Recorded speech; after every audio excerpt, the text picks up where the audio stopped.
Le vent hurlait à travers les arbres, tandis que Nathan s'enfonçait dans les bois, attiré par un son obsédant qui perçait le silence.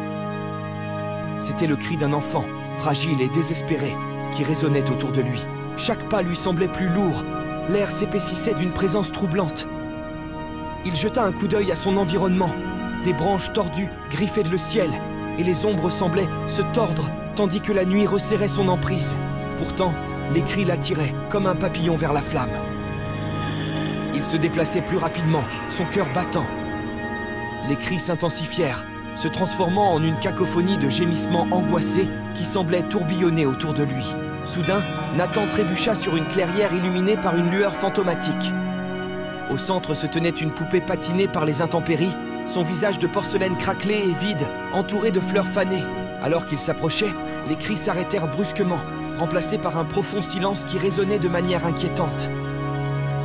Un frisson lui parcourut l'échine. À ce moment-là, il réalisa qu'il n'était pas seul. Des ombres se déplaçaient derrière lui, lui murmurant des secrets qu'il ne pouvait comprendre.